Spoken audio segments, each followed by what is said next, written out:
Alhamdulillah wa syukurillah. Dalam kesempatan ini kita berjumpa kembali dalam channel Hijaz Studio. Para pemirsa dan netizen dimanapun Anda berada, adapun yang akan kita bahas pada kesempatan ini yaitu menyangkut tata cara mengisyaratkan telunjuk ketika duduk tahiyat dalam sholat. Kenapa hal ini perlu diangkat dalam pembahasan ini? Karena saya melihat bermacam-macam cara yang dilakukan saudara-saudara kita ketika dia mengisyaratkan telunjuknya dalam tahiyat. Ya. Katakanlah misalnya ada orang yang mengangkat telunjuknya bersamaan pada saat mengucapkan illallah, ya di pertengahan itu. Ada juga yang berisyarat yaitu memulai dari awal tahiyat, lalu dia menggerak-gerakkan telunjuknya ketika mengucapkan illallah. Ada juga yang menggerakkan terus mulai dari awal sampai akhir, bergerak-gerak. Ya. Ada lagi yang paling hebat ini, dia menggerakkan telunjuknya.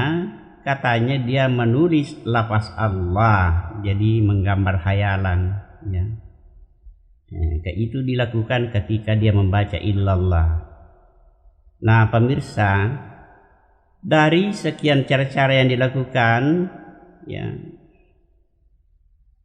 tentu dalam hal ini kita tidak bisa menjustifikasi atau mengklaim keyakinan mereka. Akan tetapi yang menjadi keharusan bagi kita itu tidak lain hanyalah untuk menyampaikan dalil-dalil, ya, dan menurut penjelasan-penjelasan para ulama ahli atau para muhaddisin yang berkaitan dengan hal ini. Pemirsa rahimahullah, pertama mari kita memperhatikan sebuah hadis yang bersumber dari Wa'il bin Hujri yang berkaitan, ya.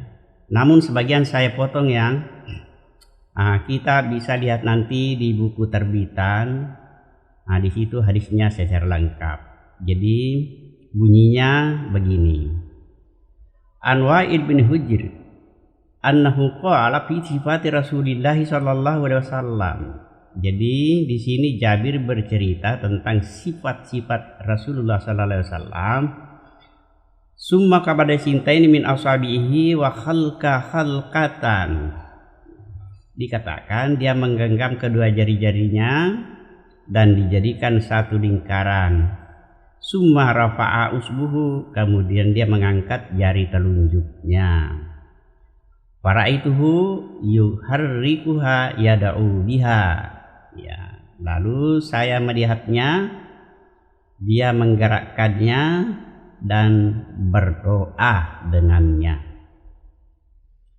Jadi ketika Wa'il bin Hujr melihatnya, ini dia menceritakan bahwa para itu yuharrikuha yada'u biha. Aku katanya melihat sambil menggerakkannya, melihat Nabi dia menggerakkannya dan dia berdoa dengannya. Ini dipahami bahwa pada saat Nabi sallallahu alaihi wasallam membaca doa tahiyat, saat itulah bersamaan mengangkat telunjuknya, ya. Nah hadis ini sudah menerangkan tentang soal waktu, ya. Jadi ini tadi masa soal waktu. Sekarang kapan isyarat itu dimulai? Nah sekarang kita lihat lagi bagaimana tata cara. Bagaimana tata cara mengisyaratkan telunjuk. Kalau tadi itu adalah waktu dilakukan, sekarang tata cara. Nah di sini ada penjelasan dari Al-Baihaqi tentang gerakan telunjuk. Nah baiklah, mari kita bacakan lagi. Qala Al-Baihaqi yahtamilu ayyakuna muradihi bitaharruki, ya, bitahrikil isyarati biha, ya. Jadi Al-Baihaqi menjelaskan tentang yuharriku bahwa itu terhimpun menjadi satu gerakan isyarat dengan jari telunjuknya, ya. la takriru tahrikuma. Jadi la takriru tahrikuha, ya. Dia katanya tidak mengulang-ulangi gerakannya. Pemirsa, di sini sudah nampak sedikit gambaran tentang pengertian la takriru, yaitu tidak mengulang-ulangi gerakannya, ya. Lalu kemudian dia melanjutkan perkataannya bahwa hatta la yu'aridu hadis Ibn Zubair 'inda Ahmad. Ya, sehingga katanya tidak bertentangan dengan hadis Ibnu Zubair yang diriwayatkan oleh Imam Ahmad, wa Nasai, wa Abu Daud, wa Ibnu Hibban fi sahihihi, di dalam kitab-kitab sahihnya.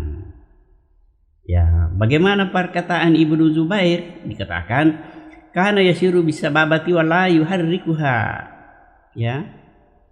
Nabi memberi isyarat dengan jari telunjuknya dan tidak menggerak-gerakkannya. Ya, ini sudah satu poin ini yang perlu dicatat. Ya, demikian pula wala yujawis basarahu isyaratahu. Jadi pandangannya tidak melewati isyarat telunjuknya.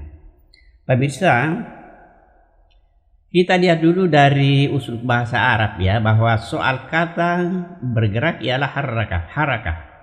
Jadi haruka ketika ditasdid ra, ya, maka bunyinya menjadi haraka. Artinya menggerakkan.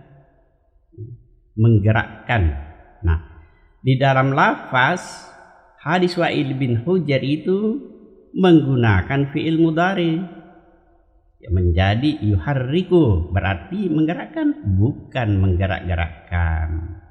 Nah, disinilah sebenarnya terjadi ikhtilaf para ulama ahli bahasa ya, bahwa yuharriku dan yuhariku itu menggerakkan dan menggerak-gerakkan, beda sedikit.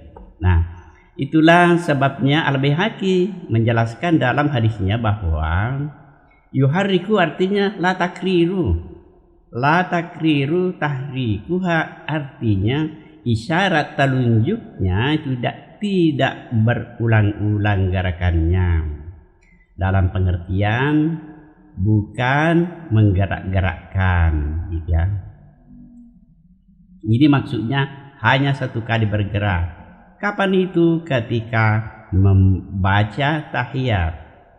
Nah, saya kira sudah jelas ya.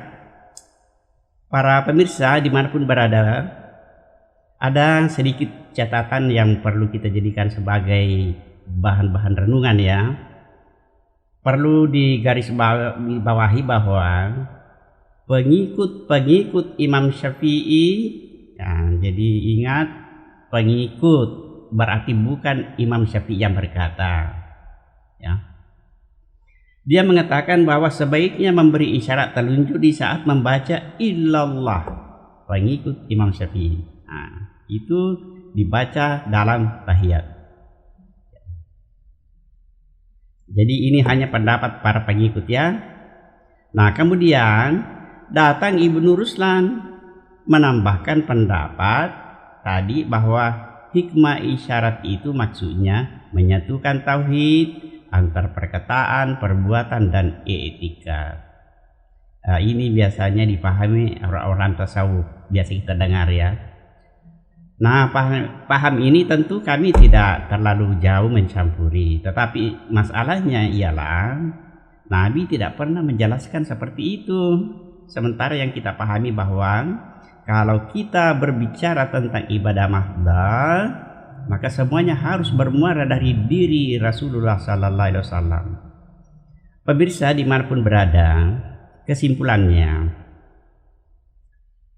berdasarkan dalil dan kaidah dalam pembahasan kita tentang isyarat telunjuk ketika duduk tahiyat ya dalam salat, maka dapat disimpulkan bahwa satu, mengisyaratkan telunjuk ketika duduk tahiyat dimulai pada saat membaca at-tahiyyatu, dan seterusnya sampai akhir.